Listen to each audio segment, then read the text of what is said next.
I have no more to say about Bad Bunny. All right, I do. But everybody's crazy, and it's just ridiculous. I'm Tony Katz. The show is Tony Katz. Today, we'll get into ICE and Department of Homeland Security as well. Let the radio show begin. Let's do this. The whole plan was, you can't trust ICE. We need body cameras to be able to protect ourselves from these terrible people, these would-be Nazis, this Donald Trump's hand-picked Gestapo, whatever disgusting thing the left was talking about on that day, insulting American citizens, doing the job and following the law that American citizens wanted done and our representatives voted for. But once they got what they wanted, which was ICE wearing body cameras, they all of a sudden said, now, wait a second. What if this is used for surveillance against all those people attacking ICE that we secretly love, but we don't want to tell anybody about? Yeah, it's got to be a problem for the political left. Tony Katz today. Good to be here. Good to be with you. Find everything at TonyKatz.com. Proud to announce that I will be the halftime entertainment in next year's Super Bowl. It's going to be fantastic. There might be less twerking, but I promise this, you'll be talking about it. The Democrats wanted body cameras. ICE can't be trusted. What did we say about body cameras? Okay, fine. Go right ahead. Add body cameras. Sounds great. Let us know what happens next. The only thing we said is ICE has to continue doing their job. They cannot stop, they cannot rest, they cannot quit. Always and ever going towards this goal of fulfilling the mission and removing people in the country illegally from the United States. That's what they should be doing. You want to wear body cameras? Wear body cameras. We want to engage a change of tactics?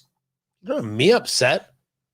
I would like to see a change of tactics from the political left where they're not interfering with law enforcement, not listening to law enforcement, attacking law enforcement, because I don't want to see anybody get killed. So I'm all about a change of tactics. Sounds great. Let's get to, oh, you mean only ICE? Okay. You want to change the tactics? Well, they remove out Greg Bovino from Border Patrol and they bring in Tom Homan. And then a conversation happens with the governor, Tim Walz, and the mayor, Jacob Frey. And the next thing you know, local law enforcement is going to do the job that Border Patrol was there to do in assisting ICE. And so you were able to draw down 700 people. I love this change of tactics. You know, who doesn't like the love or doesn't love the change of tactics, not a fan of the change of tactics? The left. The left is infuriated by this because this means that the mayor, Jacob Frey, and the governor, Tim Walz, are working with ICE. Well, you can't work with ICE. No one's allowed to work with immigrations and customs enforcement. We can't have this. No. There cannot be any working with the Trump administration. The Trump administration has to be destroyed. This, of course, being the mantra of the political left. That you cannot reason with the people you've called Nazis. You cannot work with the people you've called Nazis. You can only destroy the people you have called Nazis. You refer to ICE as the Gestapo. Now you're going to say you're going to work with the Gestapo? So you're admitting, Jacob Frey, you're admitting, Tim Walz, that you were liars from the very beginning. Liars and despicable people who were trying to gin up your base to engage in violence against law enforcement. And then I guess you realized that the polling wasn't going your way. Americans want to see illegal immigrants removed. Americans also want to see voter ID, but I want to stay on this subject for right now. They favor the removal of illegal immigrants. And those who have come to the country legally absolutely favor the removal of illegal immigrants because they don't like people who break the law or cut the line. They had to wait 9 years to be citizens, and this person's getting benefits and all sorts of things in hour 2. I'm with the people who waited online. I'm also in favor of making that line take less time. But again, let us focus. The left cannot work with the right because the left has already set a situation by which the right is the clear enemy. And if you work with the enemy, you are the enemy. So now you've got Walls and Frey, who you note are being very, very silent, having now approved this change of tactics. And this change of tactics makes us, the rational people, say, well, yeah, this would have been a lot easier if Minnesota had been doing this all along. So yeah, ICE changed tactics. What about the left? No. They're still violent. They're still in the attack mode. ICE needs to have body cameras. We need to keep an eye on what they're doing. And the vast majority of us said, okay. Sounds great. Sounds fantastic. Let's go put body cameras on these guys. And Tom Homan announced it last week. We're going to put body cameras on because the Secretary of Homeland Security, Kristi Noem, said we're going to do body cameras. And we're going to have to start getting the money going. We're going to have to move things from here to there. We're going to have to get things appropriated. And we'll get the body cameras on people. And Tom Homan said we're going to start with this small group and we're going to expand it out. And soon everybody across the country, ICE agents will have body cameras. And that led to the story over there at Politico, that there's a fear that the technology will provide mass surveillance of protesters. Now, there is already a camera pointed at every American. There are way too many cameras in the United States. There are so many video cameras going at all times, looking at American citizens. I don't quite know yet what the difference is between us and China. The only thing that hasn't happened yet is I haven't gotten a notification that I'm not smiling enough, so my credit score went down. You understand that is absolutely the situation in China. China credit score, the idea of your ability of mobility and free, to the extent free movement and a host of other things is all based on how they're watching you and scoring you. And if you say to me, that's creepy, Tony, I'll say to you, that's Xi Jinping's China. That's what commies do. They make it weird. And then they lie about who they are and they call themselves Democratic Socialists. And the DSA, the Democratic Socialists of America, are like, we've reached 100,000 members. We're getting so big. You're communists. Who are you lying to? We see you. We see you, you weirdo Brezhnev-loving freaks. Dear Lord, if you masturbate over Lenin, chances are I'm not your friend. By the way, that also includes John Lennon. There are way too many cameras in the United States as it is. But now, all of a sudden, the left is concerned that surveillance video on ICE agents, body cameras on ICE agents, is going to lead to surveillance of these protesters. Because the left doesn't want you to know who the protesters are. They don't want to be able to connect this protester to this protest and this protester to this one. And then what you'll see is that there are patterns and there are trends. And then you're going to maybe easier, if I understand it right, it will become easier at that moment to follow the money. Because these protesters are not concerned American citizens. They are well paid for. That's what they are. These are paid agitators. None of them are protesters. Now, let me qualify that just a little bit. The Karens, or what's known as the awfuls, I always get it, affluent, white, urban, liberal. Is it right? AW, affluent, white, female, urban liberals. That's it. Affluent, white, female, urban liberals. AWFUL. Awfuls. Is that just fantastic or what? Because liberal white women are just, they're out there engaged in protest, right? They're just very easy to manipulate, and they're on their social media feeds and on all the rest. The people wearing the masks and the people engaged in the violence, they're paid. Not everyone, no, not everyone, certainly. But they're paid. 1,000% that they're paid. There is clearly a money train going on here. Unquestionably so. We have seen the reporting out of the Manhattan Institute and from other places, talking about what it is that they found, what it is they've seen. The reporting of Christina Buttons, who we talked about here, and is now making its way across the country. Those people are the people the political left wants to protect. So now if you have the video cameras and then the body cameras, you're going to be able to see more of these people. That's it. These people aren't protesters. They're not standing on a street corner waving a sign. They're not there in front of their member of Congress saying put an end to this, that, or the other. They're violent people engaged in violent acts because they love the violence, because the objective is not to stop ICE from deporting people. The objective is the destruction of what? Western civilization. We've been through this, and yet the propaganda artists are still out there. They're in my chat room right now. They're on social media, and they're on MS Now and CNN trying to tell you that, no, the real issue here is these fascists in ICE. We get that they're full of it. We see this. We understand it all too well. The left is upset that more and more and more and more, the people realize the amount of total garbage that we have been fed. Do I think everyone likes the actions of ICE? No. I think that when two people get killed, a lot of people say, okay, what's actually happening here? Can we take a moment? Sounds rational to me.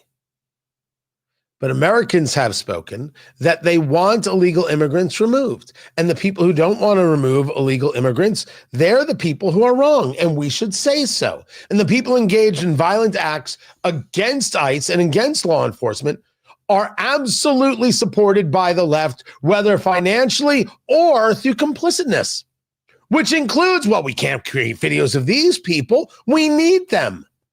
Chuck Schumer doesn't denounce these people. He's hoping they continue because he thinks it's a political winner. So,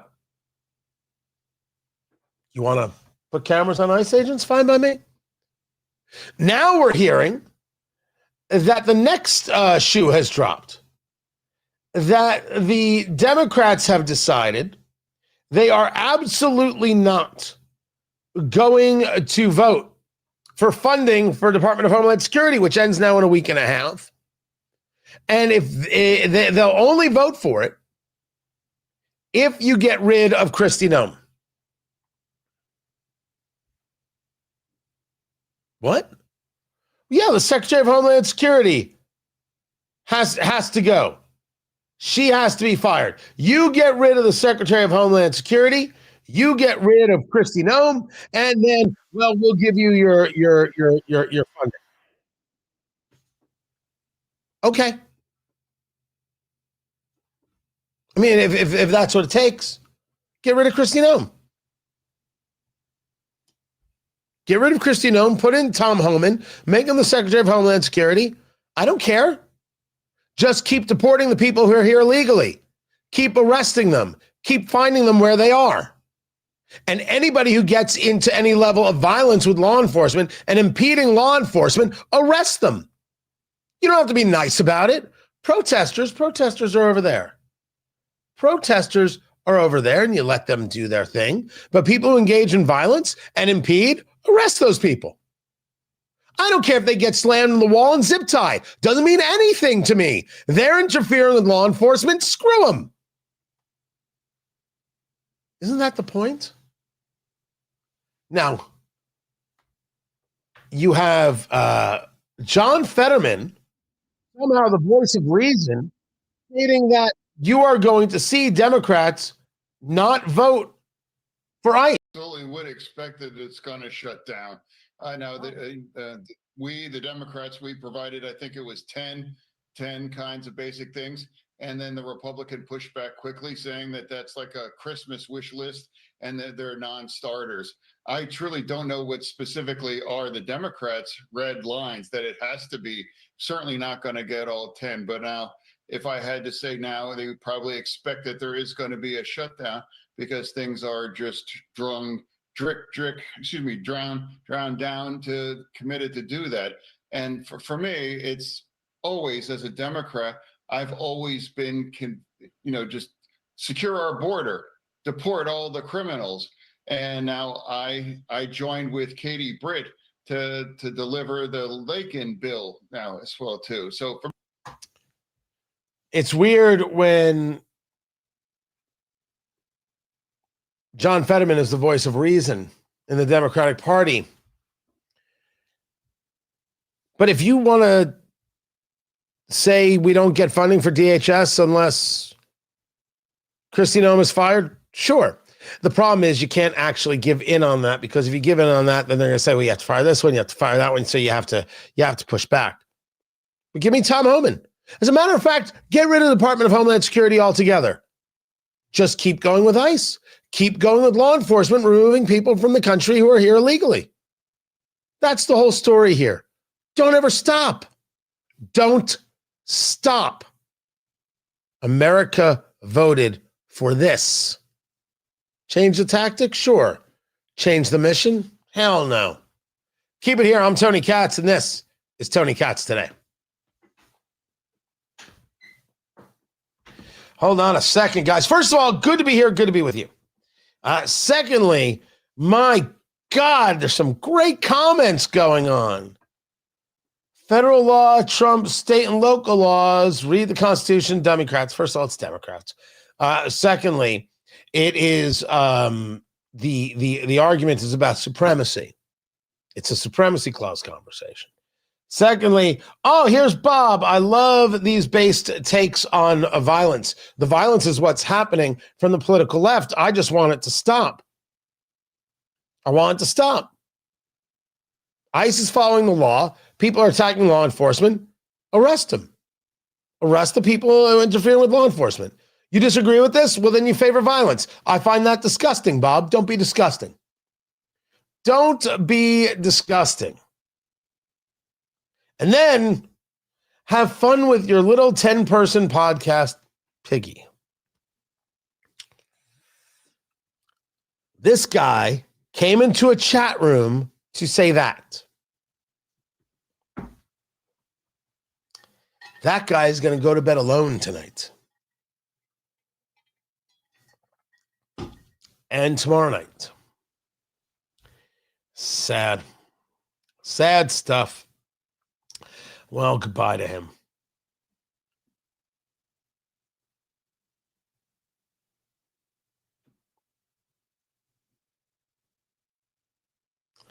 Yes, Beth, always the trolls. They go nowhere. Now, right now, you understand that we're just gearing up for February 28th. Tickets.tonykatz.com. Trump 1 year and 1 month later. I swear to you, this has gone from just a, hey, let's have a party, let's have an event, to, oh my gosh, here's the path to the midterms. Here's what everybody has to do. Let's get to work. We can win this thing. Like, it's really become mission focused for me. Really and truly. So get your tickets, tickets.tonykatz.com. It's Trump 1 year later. Security will be there. I'm not concerned about anything, but people are weird, man. They are very, very, very, very weird. Get your tickets. By the way, there's been a whole conversation about high schools and the protests, allegedly protests and everything else. I didn't have it on my list today. I'll put it on my list. Here, I'll write it here.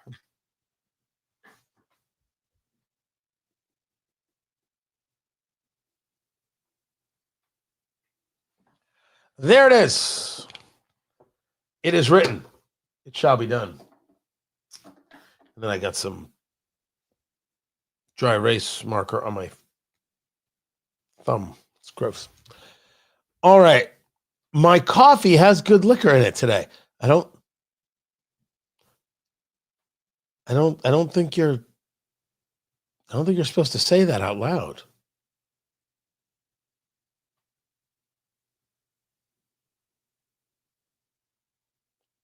It's 12:30 in the afternoon, Land. It's not 12:30 in the morning. Dude, you don't even know what time it is.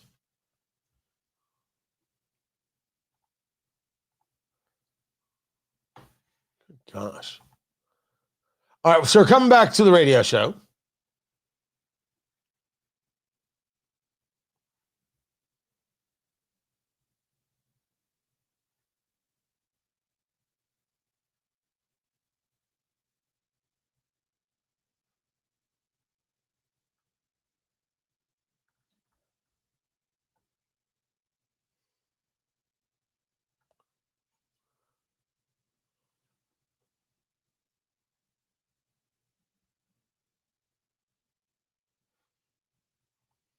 So the Super Bowl has come and gone, and the Seattle Seahawks are Super Bowl champions. And the only thing I could say is at least it wasn't the Patriots. Tony Katz today. Guys, good to be here. Good to be with you. Live streaming over there at the YouTubes. Come check it out for yourself. Go to YouTube, subscribe to Tony Katz, and be a part of it. Also on X, on Facebook, Tony Katz Radio. Find me there. Of course, no one's talking about the game. Seahawks 29, Patriots 13. Drake May looked abysmal. I actually feel for that guy. Second year in the league. He's in a Super Bowl. The shoulder clearly was an issue. Just not good, not confident, not there, not prepared. Drake May looked like Drake having a beef with Kendrick. It was really bad. Really, really bad. But no one's talking about the game. Everyone's talking about the halftime show. What'd you think of Bad Bunny? Doesn't matter. What did I think of Bad Bunny? There were some good visuals.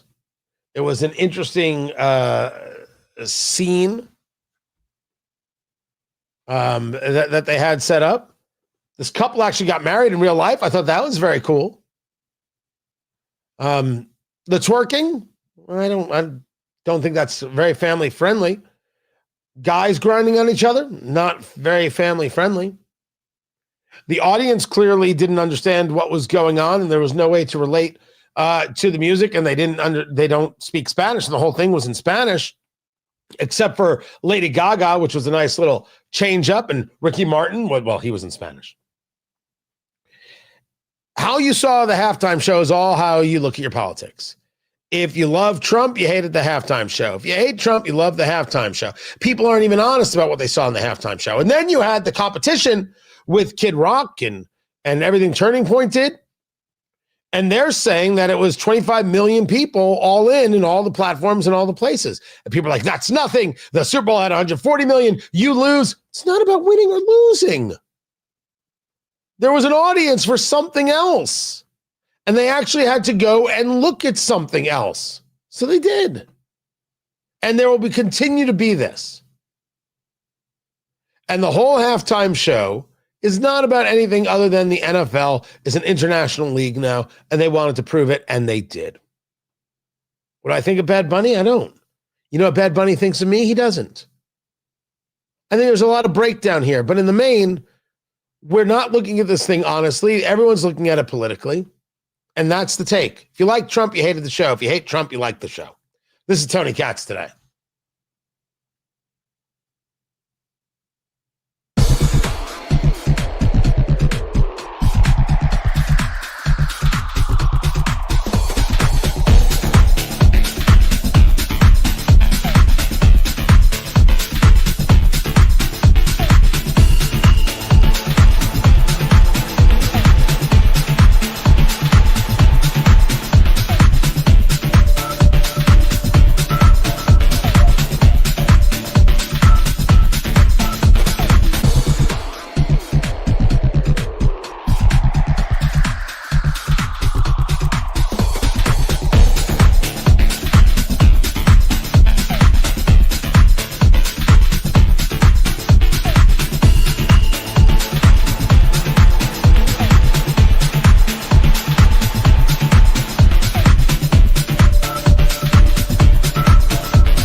Welcome back, everybody. Tony Katz. Tony Katz today.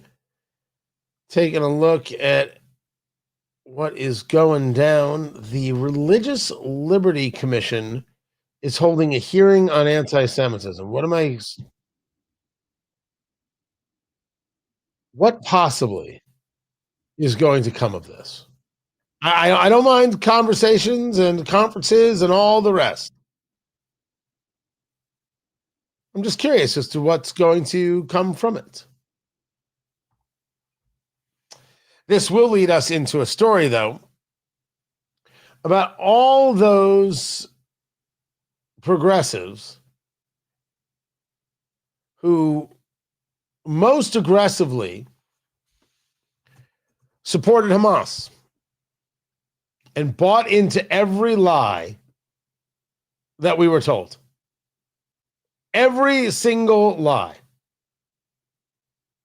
By the way, the Wall Street Journal has a headline: Bad Bunny uses joy to put out political firestorm at Super Bowl halftime. Okay. If that's what happened. I didn't think that's what happened. I didn't think it was the end of days. I've seen, halftime presentations that I didn't think were family friendly. Are we going to pretend that the twerking and the grinding didn't happen? Because it did. Because it did. We should be honest, and no one is. Except for us, no one is being honest about any of this stuff.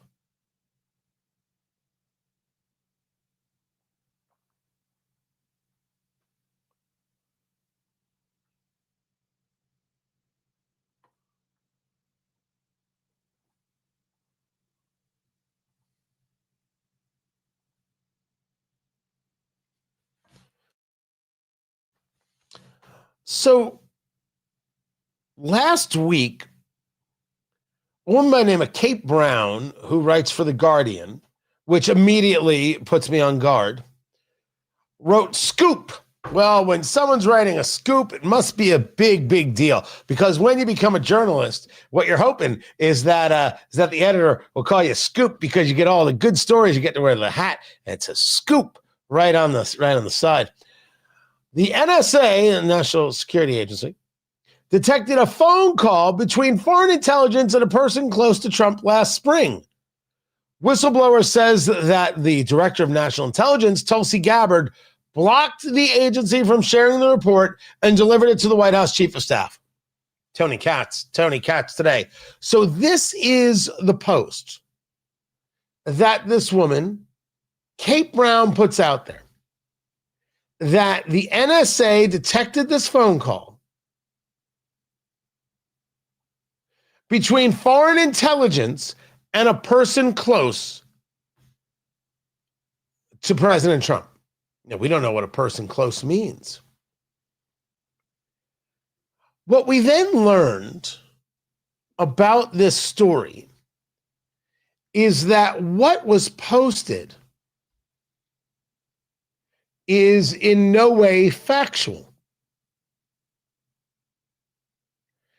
The story received a clarification. The clarification is outrageously important. The clarification states that the phone call was between two people associated with foreign intelligence who discussed someone close to Donald Trump, not between someone and a person close to him. Wait. So two people involved with foreign intelligence were speaking about somebody who's close to Trump. And they reported it as foreign intelligence was speaking to someone close to Trump. So A and B were talking about person C as opposed to either person A or B talking to person C. Well, that's a big deal. That's a big deal.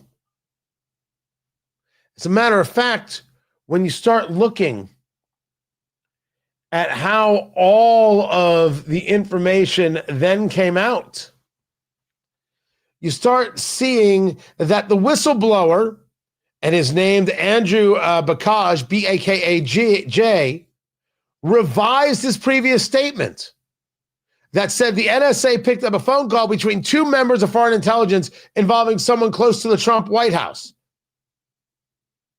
The earlier version was based on multiple phone calls with a source who later said, quote, he misspoke and clarified the actual details of the call.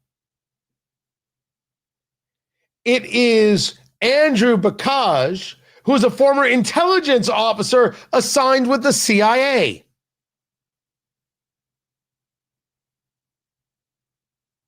He confirms that he is one of the lawyers who represents Vindman regarding everything that was leaked and was said during his time with the DOD. And most importantly, he has Capitol Hill experience, having served 3 United States senators, Senator Daniel Patrick Moynihan, Chuck Schumer, and Hillary Rodham Clinton. You can believe that this was a mistake all you want. Nope. I don't buy that. This is how it's done. This kind of smear, this kind of attack, this kind of put a story out there. This is who they are. This is how they work. And we have seen this time and again and again. We have seen exactly this. No, I don't buy it. No, I don't believe it. The lying is how they work.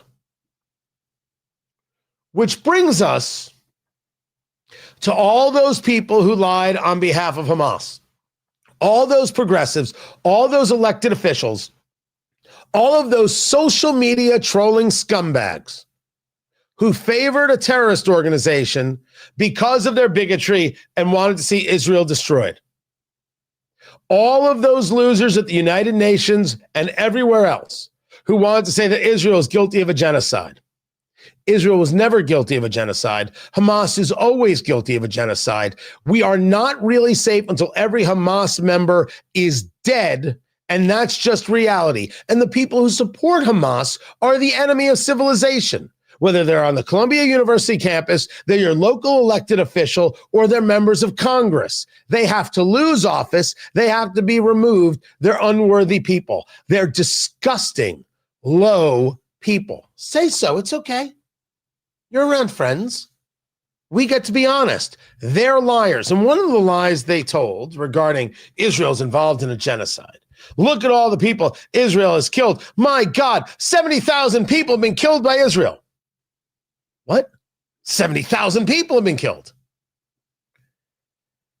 We learned very quickly that that's a number put out by something called the Gaza Health Ministry. And of course, that number is a lie because the Gaza Health Ministry is Hamas. And all terrorists lie. Hamas lies. That's what they do. Because stupid liberal white women, and I should really go on to say stupid liberals, I should just say liberals. The Democratic Party, people don't like when you name call. I'll just say the Democratic Party buys into all of it, and their people seem to be very, very keen on pushing out those numbers.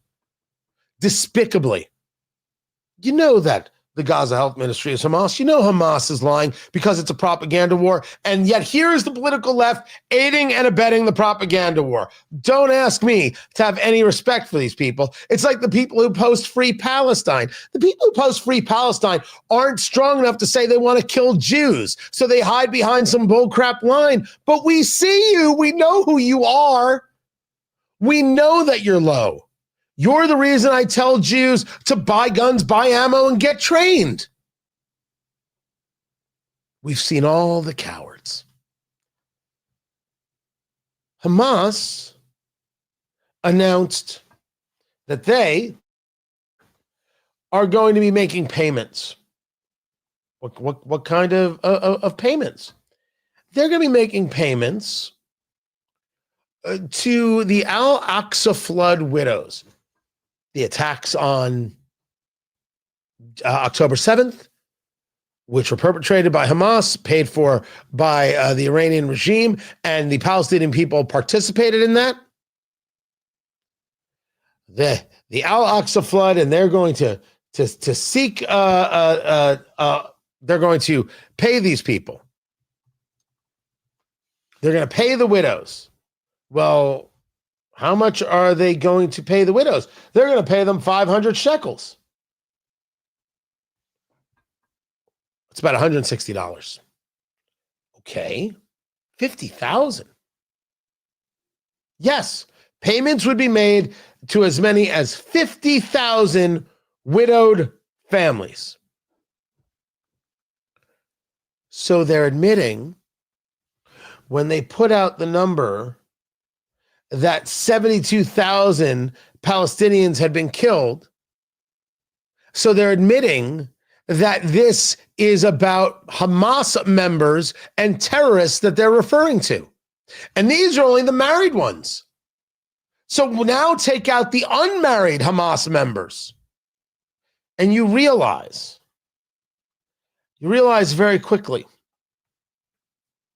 that every conversation about Israel avoiding civilian casualties was accurate, that their ability to get the enemy without the destruction of civilian lives was remarkable and amongst the best, if not the best, in modern warfare.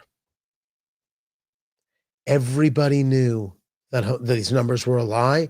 Everybody knows that Hamas lies, and everybody knew that these liberals were happy to push the lie because they don't care if Israel gets destroyed. They don't care if Jews die. They favor it. That is who they are.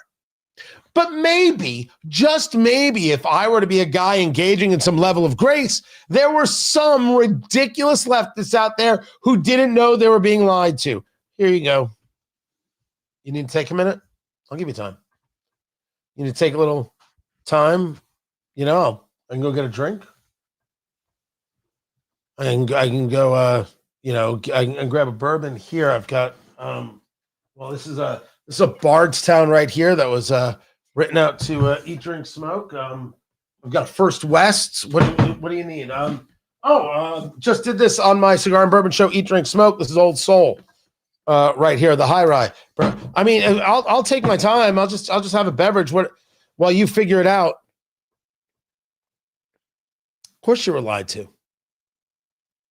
In every way, you were lied to. They're not only thrilled to lie to you, they'll keep lying to you. They don't mind.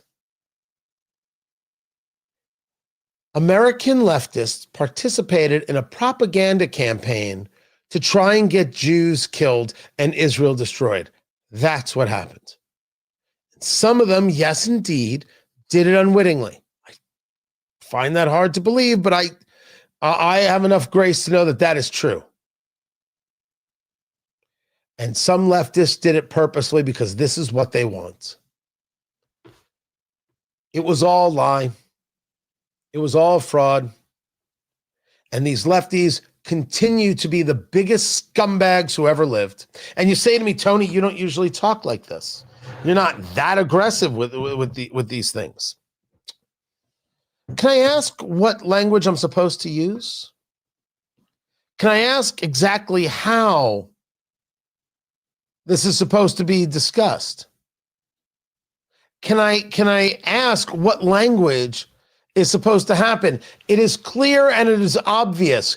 Everything that I said, based on the data, is factual. Yet I can go to my chat room or I can go to any social media and they'll still scream it.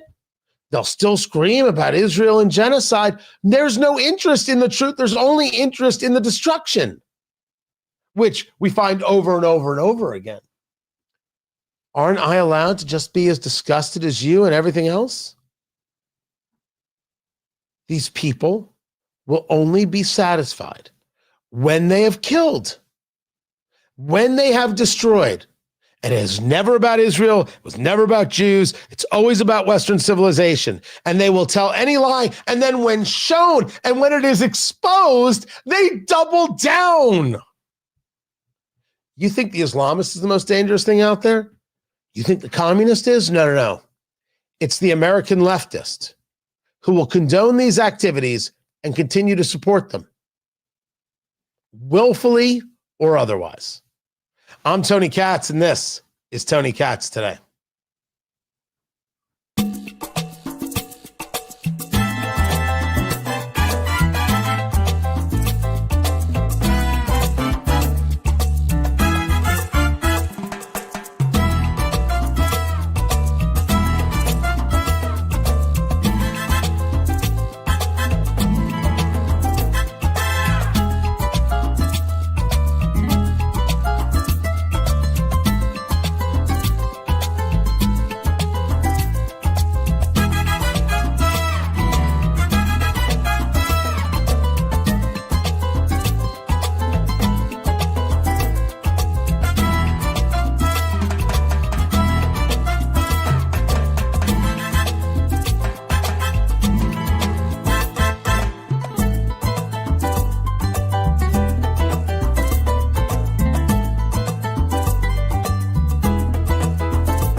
There we go. Welcome back, Tony Katz.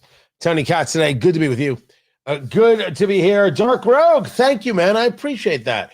I should have paid attention in Spanish class. Is it true about the lyrics of Bad Bunny using profanity? So I've seen that posted in a bunch of places, but I don't know yet if that is indeed the case. I figured I'd let that story kind of get around, be able to get with some people who would know what's happening, and then be able to bring that story this week.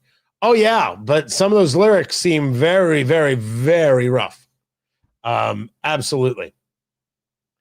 But I appreciate the love, and I appreciate the opportunity there. Somebody wants to debate me, and his demand is, I'm not posting it. Debate me. I can't. Debate. You want to say, producer Landon? No, I'll say it because you get debate. The guy wrote, "Debate me, Trump-tard."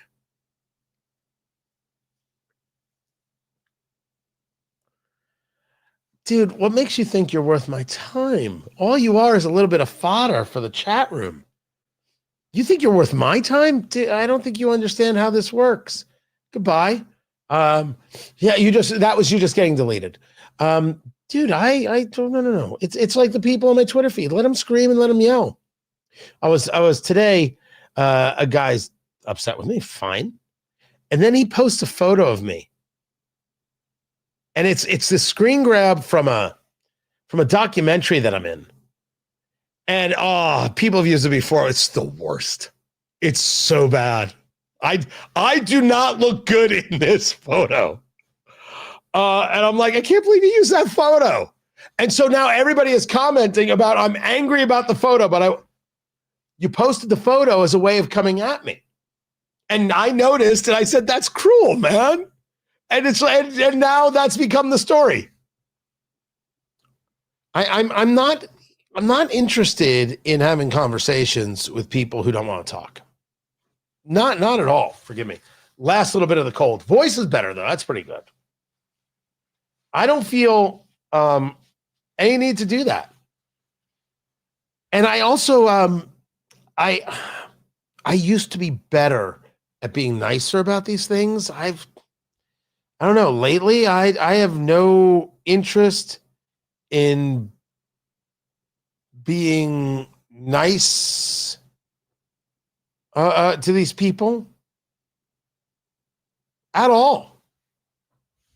And now there's a part of me that doesn't want to be nice at all. And I don't think that's actually helpful. But people are they've lost their heads. And so that's why I say the only way out is through.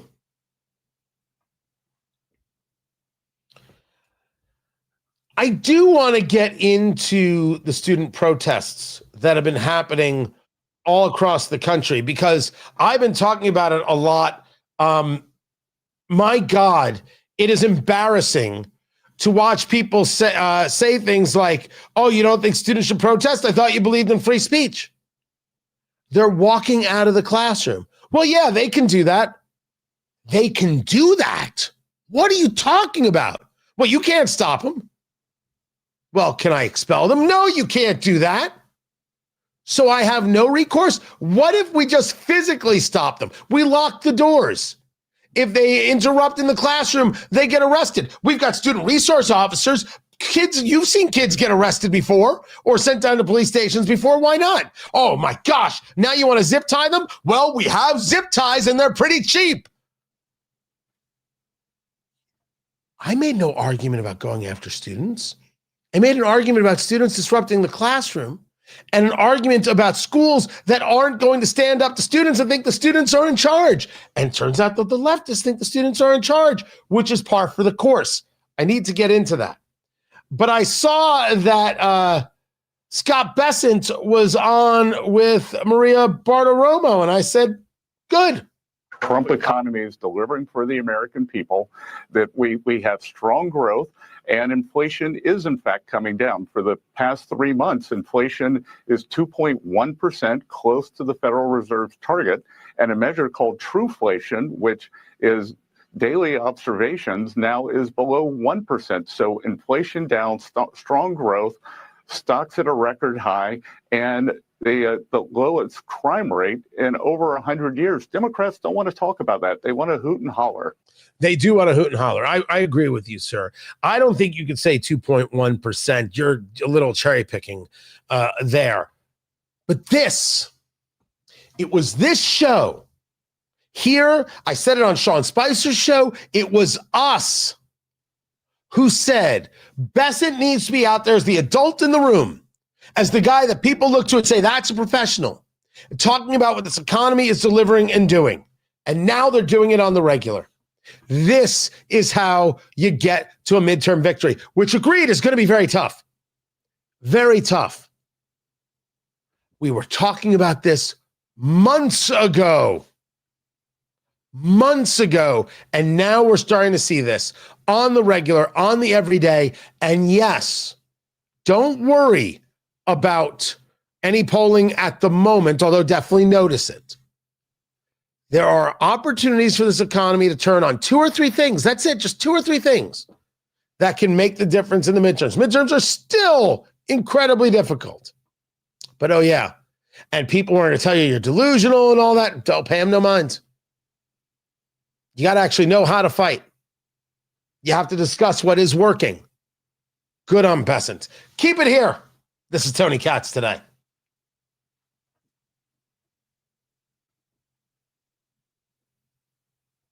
Hold on. You think it's what?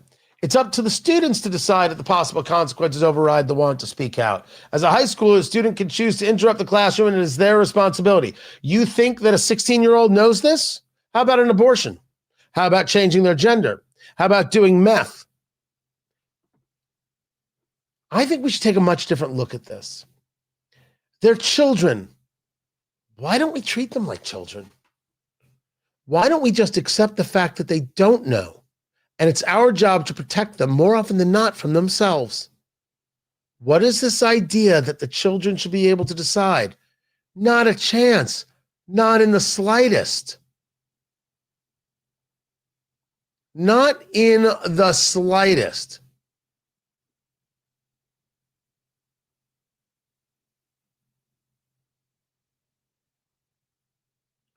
So you want teachers to own guns, babysit a blank load of kids, physically prevent them from leaving a classroom, and educate them with your worldview, all while paying them $50,000 to $60,000 a year. Well, not necessarily. I didn't want to pay them that much. That was good. That was good. That was a good turn. That was nice. Nicely done. Man, I don't want you involved in my kids' education at all. I think that's the story. I don't think you want me involved in your kids' education. So let's do away with the Department of Education. Let's do away with the teachers' unions. Let individual school districts through the state decide. Let money follow students and not systems. And then you can have the best opportunity to create the education for your kid as you see fit. But when students can just walk out, what you're saying is that the teacher is not in charge. And I think the teacher should be treated as a professional. I don't know why you don't believe that. Here's what we got going on. We have got ourselves the radio break right now happening. And because that's happening, we are going to do a break right here. Kick back, relax, smoke them if you got them. And we'll be back in just a few minutes. That's how it goes. Keep it here.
Welcome back, everybody. Tony Katz today. Good to be with you.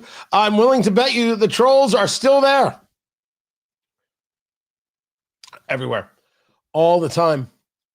I swear to you, I think this has become a battle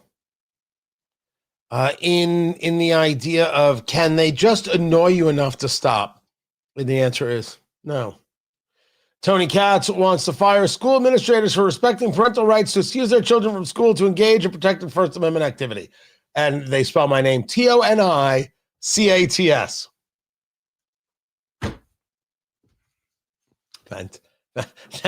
It's so tough. It's so brave. Oh, gosh, there's just somebody else that's going to go to bed alone. I mean, they are. I'm just saying. No woman is willfully going to bed with that guy. That's my take. That is 1,000% my take. All right. I'm going to start with this. Should I start with the student protest stuff, or should I start with the Gene Wu stuff? Student protest, Gene Wu. Student protest, Gene Wu. Student protest, Gene Wu. Which way should I go? Yeah, but this isn't all about you, Producer Landon.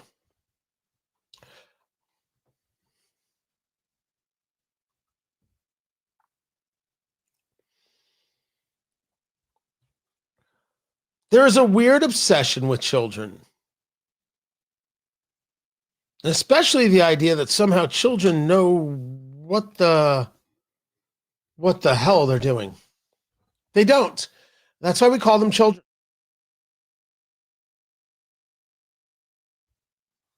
They're not smart, although they can be smart. They're not worldly, although they can have thoughts. Kids need to be protected more often than not from themselves. I've been saying this for years. I've been saying this really in regards to what we have seen as an attack on children and trans, whatever you want to call it. The abuse of children. Well, a 9-year-old or a 14-year-old can determine their gender. No, they can't.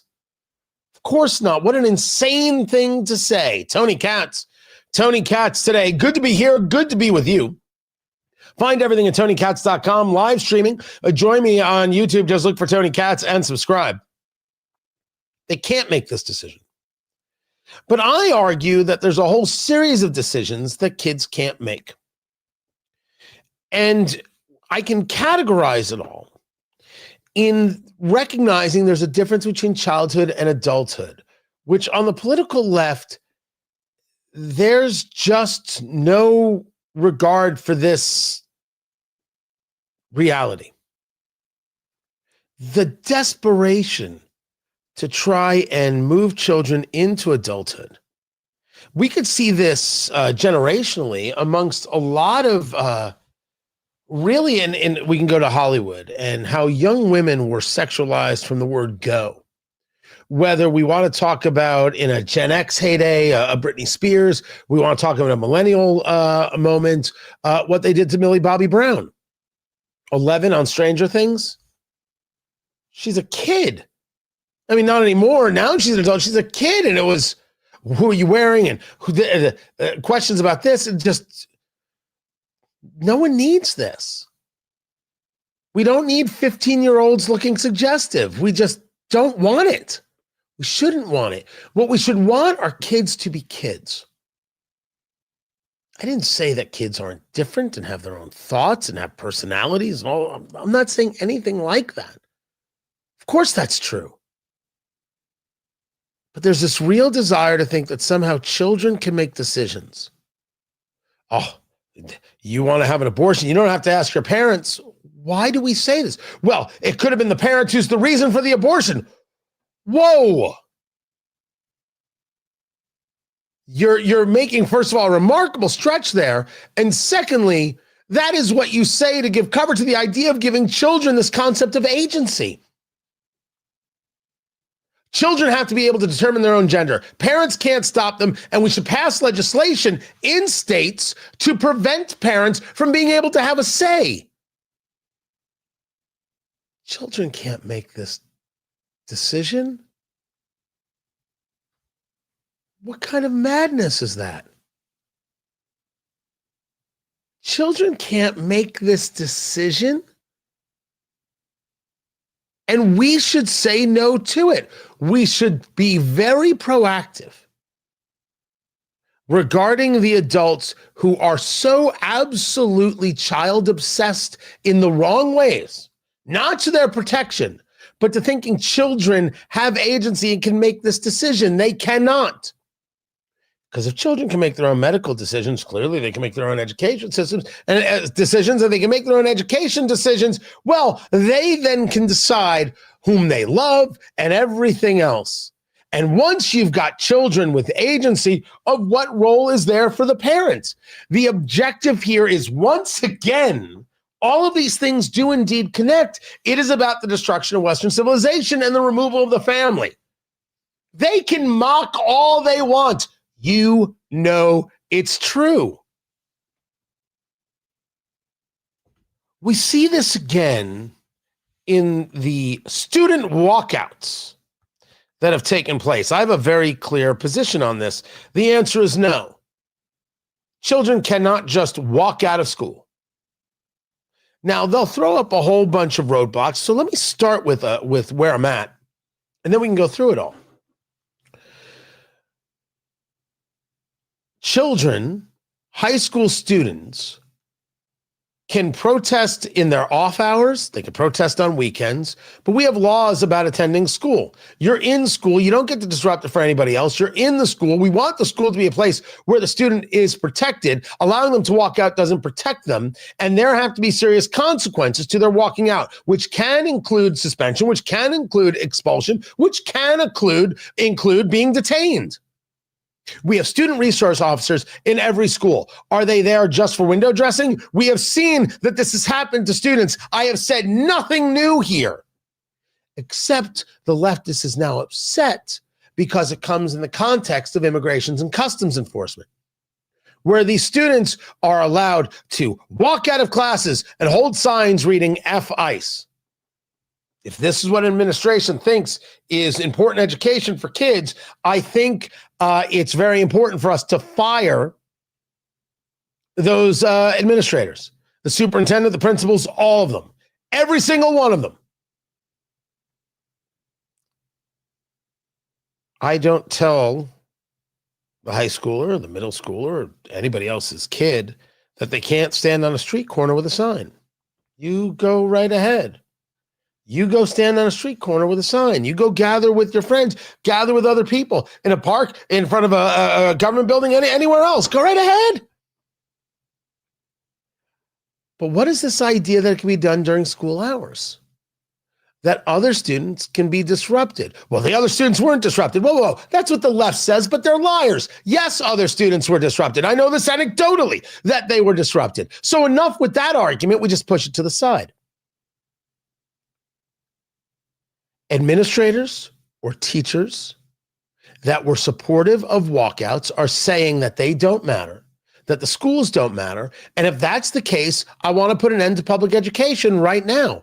I don't need those teachers, and I don't need those administrators. They're not allowed to be near my children. They're a danger. Because they think it's okay for their very solemn responsibility, where they're supposed to be treated like professionals, to be pushed to the side when a kid decides, because they're being egged on by adults, let's go protest. Listen, it's not wrong of me to notice what the teachers are saying. What the teachers are saying is, we only matter when we decide to matter. Well, what you're telling me is you don't matter at all. Teachers who are supportive of this kind of activity, walking out in the middle of your class. Name for me the employer's okay with the employee walking out in the middle of the workday. That would be called a strike, but those people would also be adults. And that's not what we allow students to do now, is it? Because there's a difference between the adult and the child. The leftist will not admit to this difference, and that's where they get so confused on this issue. They walk out, and they hold these signs, and they think they know what they're talking about and all the rest. They're kids. They're children. I don't necessarily get mad at kids. My own kids, sure. Other people's kids. Well, this leads us to the next one. Well, they were signed out by their parents, so the parents are in charge. Whoa. I think a parent who signs their kid out to engage a protest in the middle of the day is doing a crappy job of parenting. Now, that's my opinion. They see it differently. They're the parent. They could do the thing. I didn't stop them from doing the thing. I just think they're bad parents, and I would tell them so. As a matter of fact, I'm doing it right now. But there are numerous cases, including the high school closest to me, where the parents didn't have to sign them out. The children were allowed to sign themselves out of school. As a matter of fact, the notification went out that you're not even supposed to stop these kids. We don't want to have a problem. Just let them walk. That's an administration failing. No, we're not going to do this. But this administration, the high school closest to me, we talked about it on the show, actually sat with the students who were organizing this protest to work it all out. They didn't say, no, you can't do this.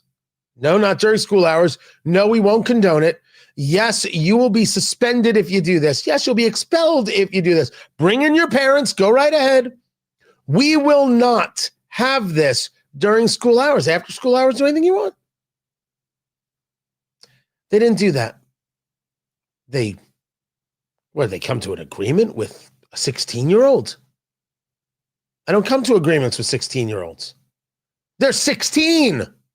I don't have to come to agreement with 16-year-olds. Once again, we come back to the crux of the conversation. They're children. And sometimes you got to tell them no. You want to talk about bad parenting? Here's one. Anybody who thinks that their kid is their friend is doing a bad job as a parent. Your kids are not your friends.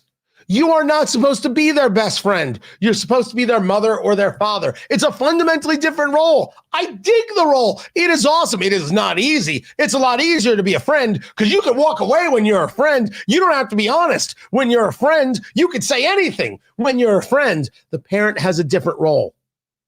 You're not their best friend. Why are you trying to be their best friend? It's weird. And you're not doing your kid any favors. They need parents. They need the person who's going to be honest with them no matter what. They need the person who's going to say it straight no matter what. They need you. And you want to be their best friend? Why? Because it's easier? Maybe it would have been easier if you had put on a condom.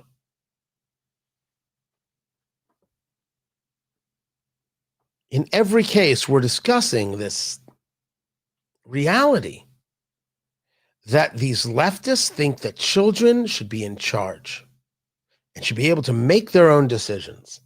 And I say no. And so there's been a lot of pushback that I've received on the social medias where I thought you believed in free speech. They're 16-year-olds. Now, I don't believe a 16-year-old has free speech. That has always been my position. The Supreme Court might see it differently. Okay. No, you don't. You're 16. Does a 16-year-old not have their constitutional rights? I don't know. Can a 16-year-old carry a gun? Okay, so we're done here. We're done here, right? Right? So you don't mean, leftists, that they have their constitutional rights. You mean they have the constitutional right that you want them to have for that specific purpose that fulfills your political ideology. Stop using kids like that. It's freaking weird. You think kids should be able to vote when they're 16. I think the voting age should be 40. I've met these people. They're not qualified to vote. Half of them aren't qualified to walk down the street without being covered in bubble wrap.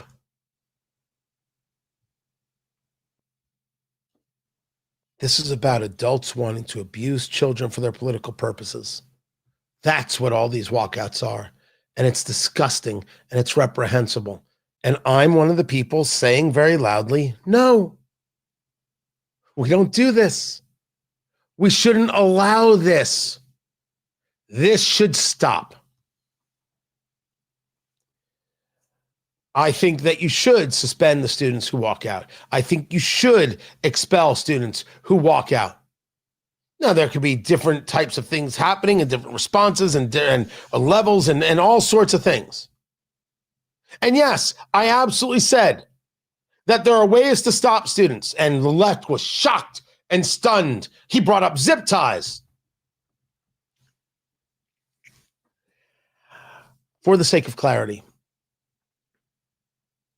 I don't think some students have the right to disrupt a school system for other students. And I don't think they get to engage in walkouts where now the classroom only has 3 or 4 kids. Those kids, I don't know if they're being ostracized. How is the lesson planning the same? Is the teacher focused the same way? No, I don't believe for those on the political left that your children are so special that they get to interrupt the education of my children. And I want to stop that. Well, Tony, send your kid to private school. Does the money go with me? Oh, no. We have to protect the public schools. So now you want to tell me I can't get my money that is mine to educate my child, but you're now going to decide whether or not my child gets an education at all based on whether or not you can control your own kid. At some moment, political left, you have to realize that that's a garbage argument. And man, you suck. You want to abuse kids, then you want to abuse other people's kids for your political ideology, and you don't want anybody to be able to do anything about it except write more money to teachers' unions. This is just no way to live. This doesn't work. And it all comes down to the abuse of children that happens at the hands of those who think their ideology should be pursued. You pursue it with the use of children and the abuse of children. The shield that is children. I don't think we should reward that. I think we should say no. Administrators and teachers who support these walkouts and have allowed these walkouts don't deserve jobs. And if the walkouts are going to continue, we're saying that there is no need for public education as it is at all. Break the teachers' unions, put an end to this nonsense, and let's change the system. That's my take. I apologize for nothing. I'm Tony Katz, and this is Tony Katz Today.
Welcome back. Tony Katz today.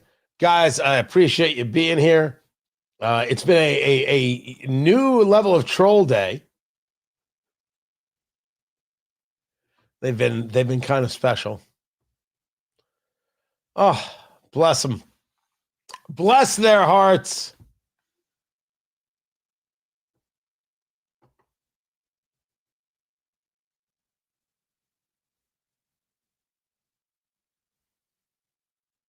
Keep coming at me, guys. God bless.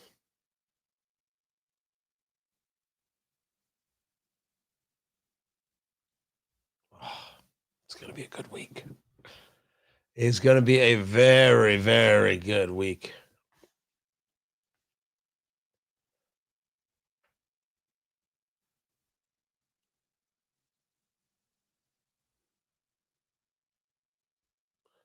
Let me see. Oh, I should get to that. Oh, what happened in Japan with the election? Let me see if I can get to that.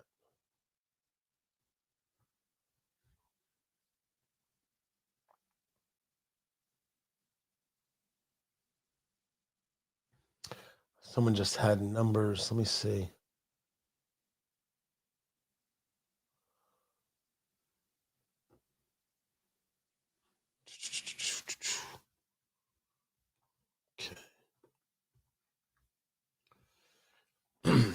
I'll do that. Got it. How am I feeling? So the voice is far better, as you can tell. Not perfect yet. It like now I feel the strain a little bit, but for the most part, better. And just the end of the nose cold. So thank you. Happy that it isn't last week. Takaichi wins huge. This is the Prime Minister of Japan. This matters. Tony Katz today. Good to be with you. Her party, massive in parliamentary elections. The numbers are off the charts. If you have not heard of her, Sanaya Takaichi, Sanae is how you would spell her name, and then Takaichi, Takaichi. This is a woman who is part of what I think how we would describe it in America as the hard right. No, that's how the Europeans would describe it. We would describe it as normal. Putting an end to the nonsense of woke, putting an end to the nonsense of leftist globalism, realizing you can have partners in trade and all sorts of things, but you don't have to open up your country to this mass migration hellscape that is destroying the UK and whole parts of Europe. And Japan wants nothing to do with it. Her Liberal Democratic Party, and has a coalition partner called the Japan Innovation Party. Remember, it's how other nations do this, is very much with coalitions. The lower house has 465 seats, and they won 354 of them. That's freaking huge. Then you've got this that someone posted. I think this is actually accurate. So what it shows is now it's in Japanese. It's not necessarily, if you don't speak Japanese, I get it. It's percentages. On the left is the age groups, and on the right is the number. So 86% of 18 to 19-year-olds, 85% of 20-year-olds, 20 to 29-year-olds, 83% in the 30s, 79% in their 40s, 75% in their 50s, 68% in their 60s, and 61% in their 70s. That's massive. She got 73% of her party of the vote. That's crazy town. And what is the point of view here? Well, we're not going to have the whole mass migration insanity. We're not going to be a part of that at all. We are going to have a very hard line against China. Extremely important for us. And we're going to have a relationship with the United States. What is this crazy talk that we should be angry with the U.S.? They're the U.S. Damn straight. By the way, we're not interested in fighting them again either. That didn't work out so well. We're going to have a great relationship. We're going to build the trade. We're going to build our relationship so we can deal with the threat of the communist Chinese. And we're not going to shy away from these Chi-coms.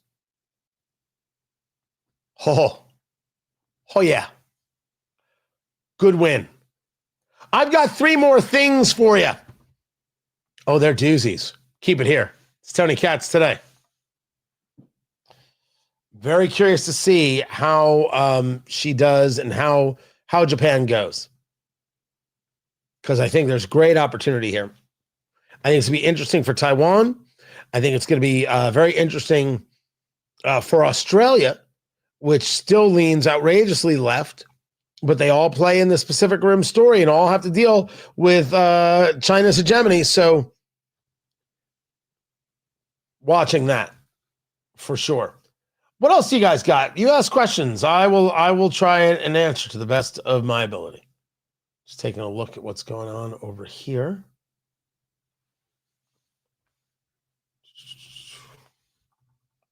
There we go.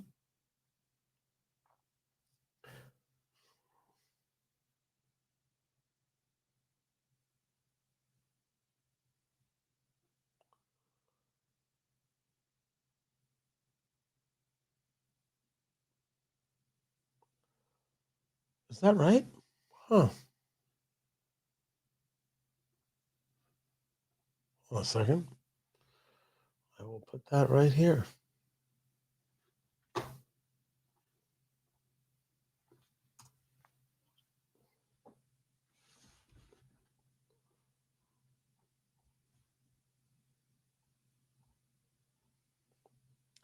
That.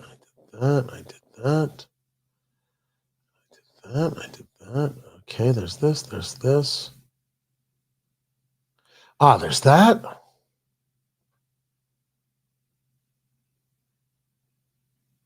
And then there's Gene Wu. Okay, good. I think I've got it. I think I got it together.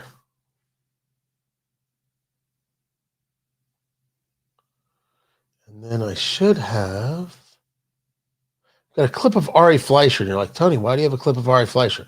You will hear why I have a clip of Ari Fleischer. Oh, and I've got that candidate. Okay, boom, boom. And go back to this. There we go. Got it.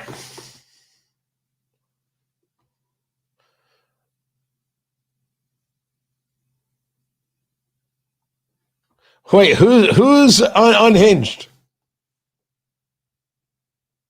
Who are you talking to that's unhinged? Because there's no way you mean me. I am so hinged. I am like, I am full of hinges. I don't have a single Hinge account. I have never done any online dating in my life. I never had to. That's what everybody says. They say it sucks. It sounds like a lot of work. You're scrolling through everything and they're swiping, you know, and everything else. Oh. Tony, have you ever seen the trolls so active as you have lately?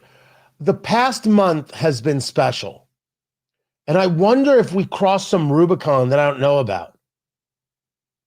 Because it's weird, the live does not hit mega numbers. We haven't done that yet. We stay on it, and we will.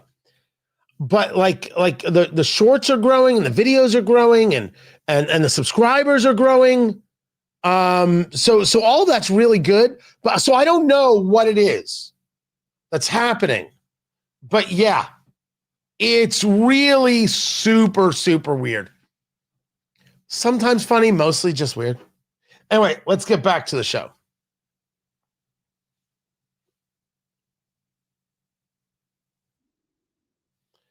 So I've got 3 more things for you. Tony Katz today.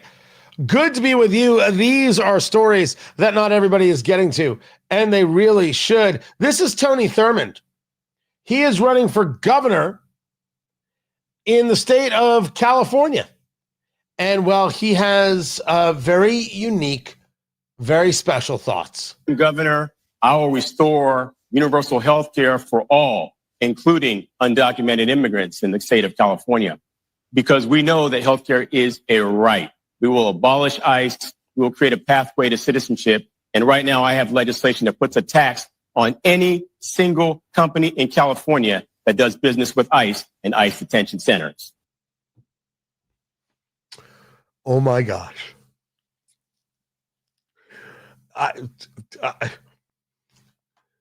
Usually they're not as bold about it. Healthcare is a right. And if you work with ICE, which is law enforcement in the United States, you pay an extra tax. Hey, Tony, how come you're not a Democrat? Huh? Look at this. Look at this. Oh my gosh. You could have that position and say it with a straight face, and Democrats will go, yes, yes, we agree wholeheartedly. God almighty. All right, that was one. Then there was this. So this was, who put this out? Ben Weingarten over at the Federalist, and he does stuff at the New York Post. I said, this is an interesting bit of data here. This is a chart put together by CBS News through a DHS internal report. If you're watching on the live stream, it is a graph. And what the graph shows, it's a circle, pie graph, circle. It's got this big, light brown area. Then it's got this little sliver of medium brown, and then it's got this area of dark brown. And what it shows is the following. 60% of all those taken into custody over the past year had pending criminal charges or convictions. This is internal Department of Homeland Security numbers. 60%, in this case 58%, taken into custody over the past year had pending criminal charges or convictions. Nearly 40, now they actually did right, but most were not for violent offenses. Nearly 40% of those arrested by ICE did not have any criminal record at all. 6 out of 10 apprehended by ICE or by DHS, same difference, had a criminal record. So Ben Weingarten, who posted this, made a real point. He wrote, so 3 in 5 illegal aliens arrested by federal authorities had criminal charges or convictions. And that's supposed to be a gotcha number? Is this the left's argument? Oh, you think you're doing such a good job, ICE. It's only 6 in 10. If you were polling and you were doing 6 out of 10, if you were at 60%, you'd think it was a freaking mandate.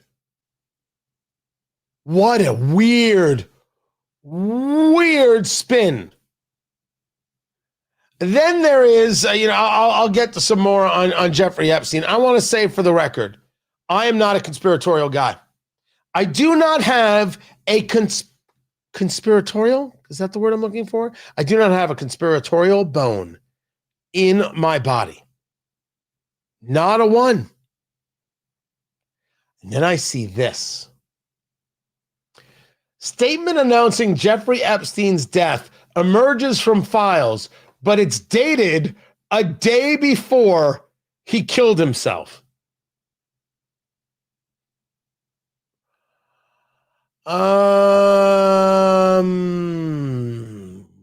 What? Statement announcing Jeffrey Epstein's death emerges from files. It's from the Daily Mail.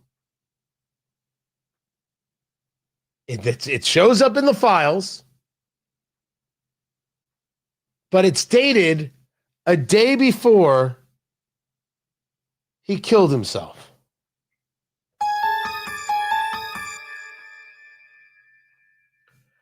I swear to you, I don't know what to do with that. I don't know how does one respond to this? I'm willing to accept what is it? Hanlon's razor. Never attribute to malice what can easily be attributed to stupidity. So someone could have gotten a date wrong. But good Lord, that is going to give the conspiracy people fodder. And then there's the story that Steve Bannon was somehow working with Epstein, and there was going to be a video or a short film that Bannon was going to make to try and help him out of his problems, giving Jeffrey Epstein coaching. Now, the problem that I have with this story is that this comes from a book by a guy written from a guy by the name of Michael Wolff. The book is written by Michael Wolff. I wouldn't trust a Michael Wolff book on anything. Yet I totally believe Bannon did this. Steve, you shouldn't have come at me, man. Stock Republican? Screw you. I said it then, I'll say it now. I don't believe anything Michael Wolff would say. But if you've got now things coming out from the actual disclosures showing that Bannon was trying to help Jeffrey Epstein rehabilitate himself post the Florida conviction, that would not be good. Not good at all. And then finally, I know it's more than three things.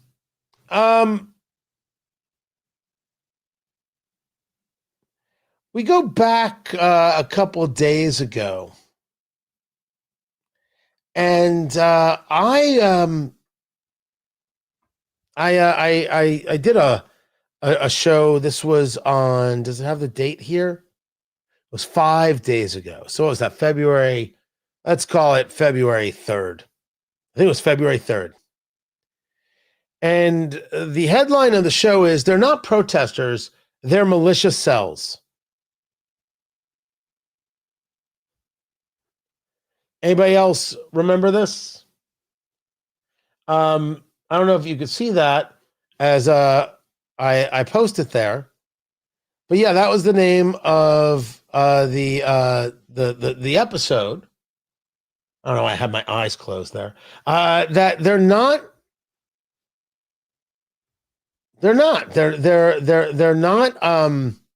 protesters.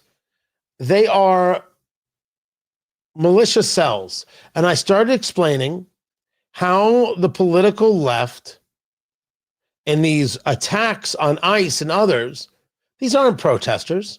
Why shouldn't I refer to them as militias? They're organized, they're funded. Why shouldn't I refer to them as cells? They are grouped together and organized to create damage and violence.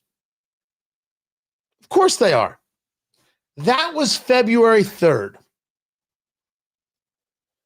On February 7th, Andy No, he spells his last name NGO, he posted a story. Actually, I shouldn't say posted. He wrote a story that was put in the New York Post. And the New York Post story from Andy No is this: the anti-ICE activists are an insurgency, not a protest movement. These are not protests, he writes. They are coordinated obstruction campaigns modeled on the playbook of revolutionary insurgency inspired by violent revolutions. The latest reporting in the California Post, which is an offshoot of the New York Post, documenting how militant far-left activists from the Golden State are advising radicals in New York on the latest tactics for sabotaging federal immigration operations. The objective isn't dissent, it's obstruction. I said this on February 3rd. Andy No is writing about this on February the 7th. Over the weekend, or maybe it was Friday, Ari Fleischer, former White House press secretary, was on with Harris Faulkner, who I like quite a bit. And this conversation between the two of them was had where Fleischer explains, actually, these aren't protesters at all. Yeah, the word that came to my mind, Harris, watching that is anarchy. Yeah. And if you remember the Occupy Wall Street movement about a decade ago in New York, where they occupied a park in New York and then chanted and carried on.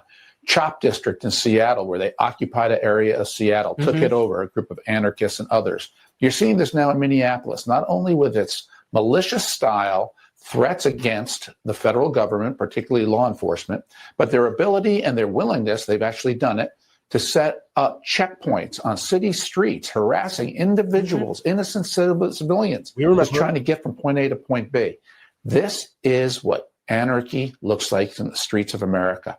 Thank goodness we have ICE. Thank goodness we have DOJ. Thank goodness we have law enforcement to prevent this type of anarchy, because there is a growing left-wing militia in America, and we're seeing proof of it on the streets of Minneapolis.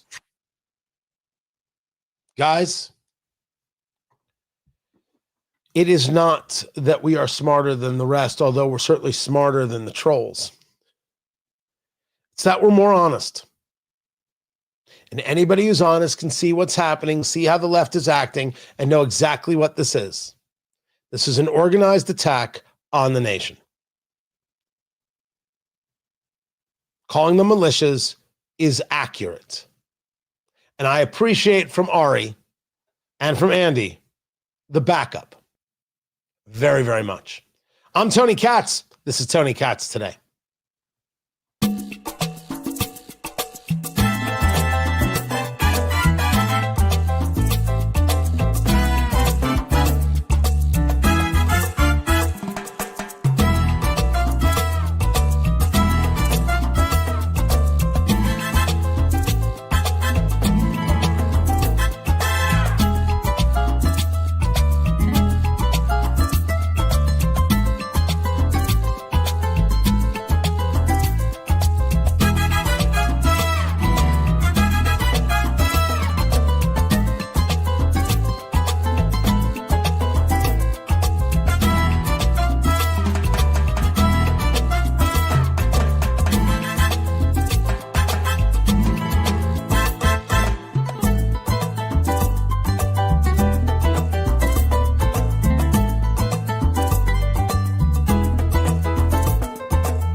I had to stop the break.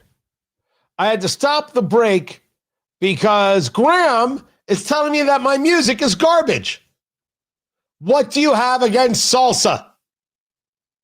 And what do you have against royalty-free music? Graham, write me something. Write me some music right now. I could just go to AI and do it, couldn't I? Is that it? I should just use AI and I shouldn't pay people? You write me some good bumper music, I'll pay for it, Graham, right now. Right now, I will pay for it. Write me some good bumper music. Get on it. Now, if you tell me that you don't write music, Graham, and you don't bring me a solution, well, then you and I are going to have a go. Don't you tell me my music is crap and then be like, oh, I don't have anything better for you. I just like complaining.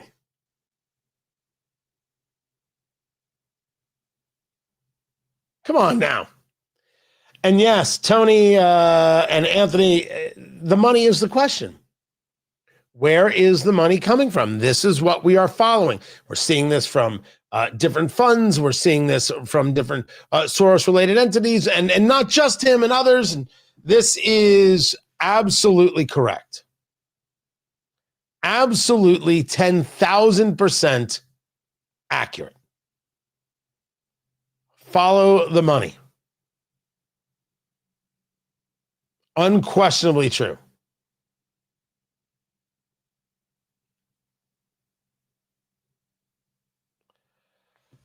I,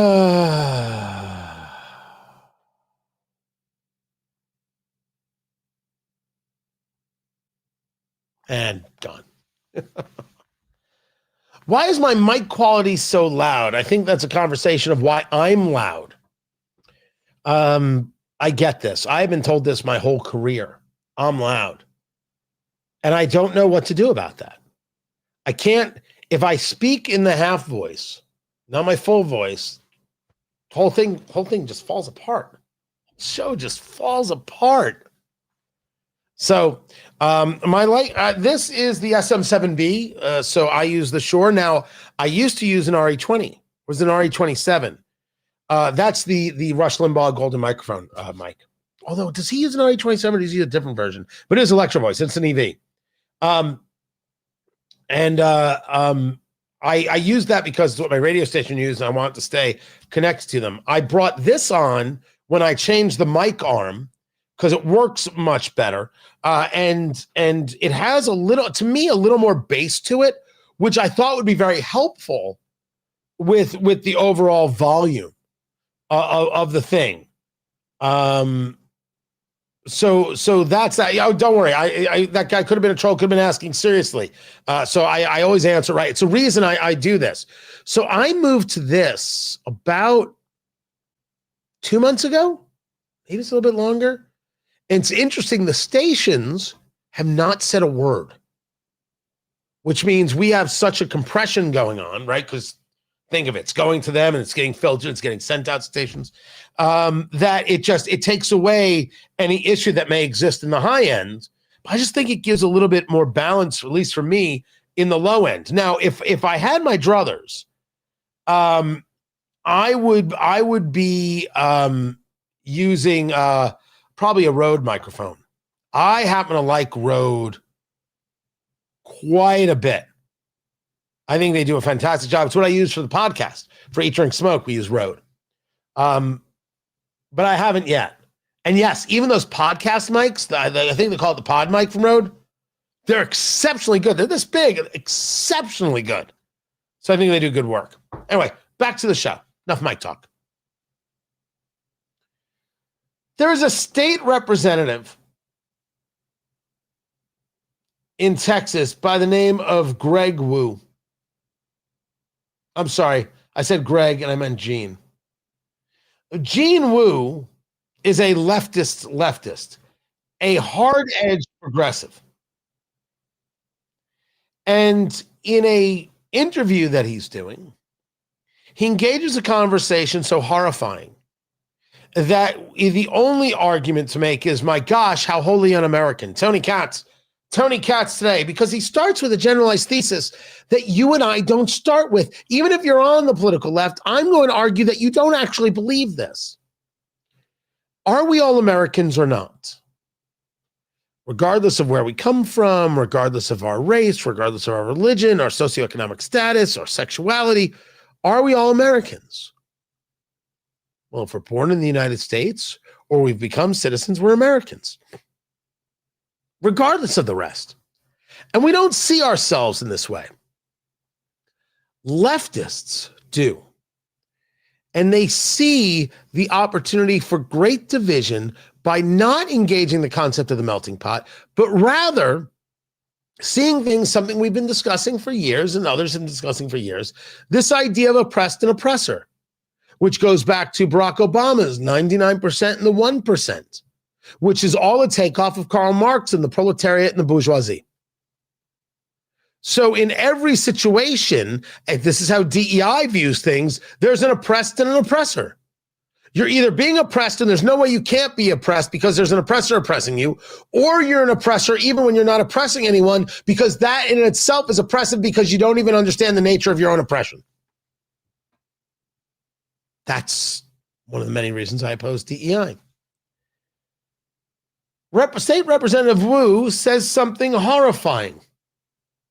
I always tell people the day the Latino, African-American, Asian, and other communities realize that they share the same oppressor is the day we start winning.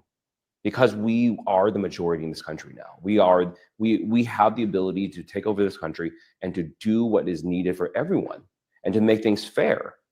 But the problem is our communities are divided. They're completely divided. And I talk about this I always tell Now, that's a communist. We can take over the country.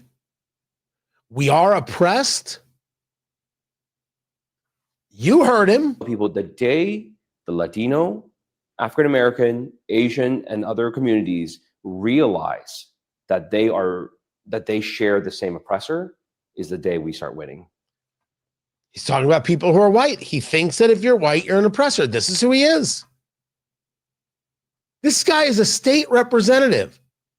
You know, I often talk about the only way out is through. You're not going to solve these things overnight. There is no quick fix. What is the quick fix for something like this? For something that horrifying, that ugly? And yes, Anne, they are saying the quiet part out loud, aren't they? This is how they act and think, and they believe if they can divide, they can conquer. They don't believe in the America you and I believe in. They not like us. This is Tony Katz today. Good Lord. It is horrifying, these people are.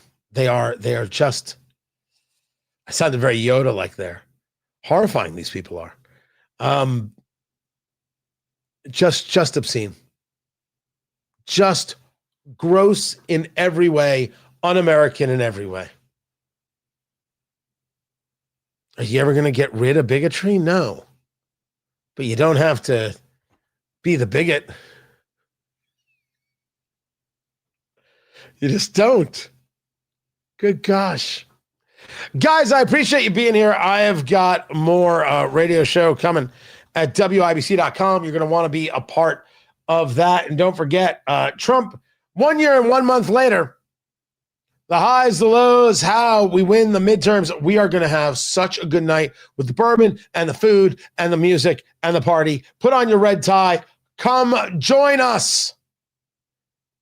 Tickets.tonykatz.com, February 28th, downtown Indianapolis. It's going to be an incredible night.